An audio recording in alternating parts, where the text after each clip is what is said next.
Assalamualaikum warahmatullahi wabarakatuh. Perkenalkan, nama saya Harmonika dari Prodi Pendidikan Teknik Informatika dan Komputer kelas E. Di video kali ini, saya akan membahas beberapa materi. Materi yang pertama adalah ruang lingkup mata kuliah elektronika, analog, dan digital. Wawasan elektronika. Elektronika merupakan ilmu yang mempelajari alat listrik arus lemah yang dioperasikan dengan cara mengontrol aliran elektron atau partikel bermuatan listrik dalam suatu alat dan bahan, seperti peralatan elektronik dan komputer. Materi yang kedua adalah dasar-dasar elektronika. Elektron dan proton. Elektronik, sebuah istilah yang diambil dari kata elektron. Elektron merupakan satu dari tiga materi yang menyusun struktur atom, yakni inti atom, nukleus, proton, dan neutron dan elektron. Proton bermuatan listrik positif dan elektron bermuatan negatif. Jika sebuah benda kekurangan elektron, maka benda itu dikatakan bermuatan positif. Akan tetapi, jika sebuah benda kelebihan elektron, maka benda itu dikatakan bermuatan negatif. Sedangkan jika jumlah muatan negatif dan muatan positifnya sama, maka benda itu disebut netral. Selanjutnya adalah penghantar listrik, terbagi menjadi tiga. Yang pertama adalah konduktor atau penghantar, yang kedua adalah isolator atau penyekat, yang ketiga adalah semikonduktor. Yang pertama kita bahas adalah konduktor atau penghantar. Konduktor merupakan suatu bahan yang dapat menghantarkan listrik. Bahan penghantar mempunyai banyak elektron-elektron bebas sehingga dengan mudah dapat dipengaruhi keadaan sekitarnya. Adapun sifat-sifat bahan konduktor terbagi menjadi tiga. Yang pertama adalah daya hantar panas, yang kedua adalah daya hantar listrik, yang ketiga koefisien temperatur tekanan, yang keempat daya elektro, yang kelima kekuatan tegangan listrik, yang keenam koefisien suhu tahanan. Selanjutnya adalah isolator atau penyekat. Isolator adalah jenis bahan yang sulit menghantarkan listrik. Hal ini disebabkan oleh bentuk struktur atomnya. Elektron terikat kuat oleh protonnya atau intinya.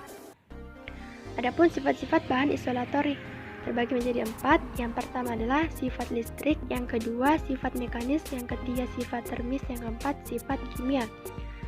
Selanjutnya adalah semikonduktor. Semikonduktor adalah bahan penghantar listrik yang tidak sebaik konduktor, akan tetapi tidak pula seburuk isolator yang sama sekali tidak menghantarkan arus listrik. Selanjutnya adalah materi yang ketiga, sistem elektronika analog dan digital. Analog dan digital. Analog adalah sistem pengolahan sinyal yang datanya diolah secara kontinu atau bertahap, sedangkan digital adalah pengolahan sinyal yang datanya diolah secara diskrit, yaitu nilainya berubah secara ekstrim atau naik atau turun secara drastis. Selanjutnya adalah data analog. Data analog adalah data dalam bentuk gelombang yang kontinu, yang membawa informasi dengan mengubah karakteristik gelombang. Gelombang pada sinyal analog yang umumnya berbentuk gelombang sinus memiliki tiga variabel, yaitu amplitude, frekuensi, dan fase. Selanjutnya adalah data digital.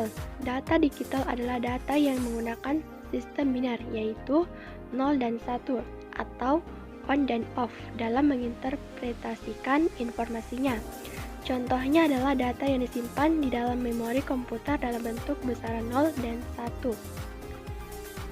Materi yang keempat adalah klasifikasi komponen elektronika analog. Komponen elektronika terbagi menjadi dua, yaitu komponen pasif dan komponen aktif. Komponen pasif merupakan jenis komponen elektronika yang tidak memerlukan arus listrik untuk dapat bekerja. Yang pertama adalah resistor. Resistor atau disebut juga dengan hambatan adalah komponen elektronika pasif yang berfungsi untuk menghambat dan mengatur arus listrik dalam suatu rangkaian elektronika. Selanjutnya adalah jenis-jenis resistor terbagi menjadi empat. Yang pertama adalah resistor yang nilainya tetap, yang kedua resistor yang nilainya dapat diatur, yang ketiga resistor yang nilainya dapat berubah sesuai dengan intensitas cahaya, yang keempat resistor yang nilainya dapat berubah sesuai dengan perubahan suhu. Selanjutnya adalah kapasitor. Kapasitor atau disebut juga dengan kondensator adalah komponen elektronika pasif yang dapat menyimpan muatan listrik dalam waktu sementara dengan satuan kapasitasnya adalah farad.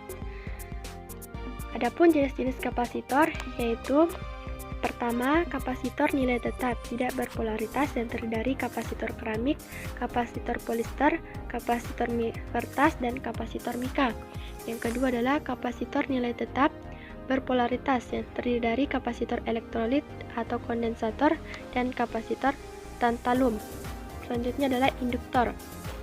Induktor atau disebut juga dengan koil atau kumparan adalah komponen elektrolit pasif dan berfungsi sebagai pengatur frekuensi, filter, dan juga sebagai alat kopel atau penyambung. Selanjutnya adalah jenis-jenis induktor. Yang pertama adalah induktor bernilai tetap dan induktor tidak tetap. Selanjutnya adalah komponen aktif. Komponen aktif adalah jenis komponen elektronika yang memerlukan arus eksternal untuk dapat beroperasi. Komponen aktif terbagi menjadi 4. Yang pertama adalah dioda, yang kedua adalah transistor, yang ketiga adalah IC atau integrated circuit, yang keempat adalah saklar. Materi selanjutnya adalah rangkaian penguat. Rangkaian penguat adalah suatu rangkaian yang digunakan untuk menguatkan sinyal masukan. Rangkaian penguat biasanya dibangun dari sebuah transistor hingga beberapa transistor. Selanjutnya adalah rangkaian penguat menggunakan transistor dibedakan menjadi 3, yaitu pertama rangkaian penguat common base, yang kedua penguat common kolektor, yang ketiga penguat common emitter. Selanjutnya adalah materi ke-6, rangkaian komparator. Rangkaian komparator adalah rangkaian digunakan untuk membandingkan suatu besaran masukan dengan masukan lain dan menghasilkan suatu keadaan tertentu pada keluarannya. Selanjutnya adalah materi ke-7, rangkaian penyearah gelombang. Rangkaian penyearah gelombang merupakan rangkaian yang berfungsi untuk merubah arus bolak-balik alternatif kuren atau AC menjadi arus searah direct current atau DC. Selanjutnya adalah rangkaian penyearah terbagi menjadi 2. Yang pertama adalah rangkaian penyearah setengah gelombang dan rangkaian penyearah gelombang penuh. Terima kasih atas perhatiannya, dan itulah tadi pembahasan beberapa materi dari saya. Kurang lebihnya mohon dimaafkan. Wabillahi taufiq wal hidayah. Wassalamualaikum warahmatullahi wabarakatuh.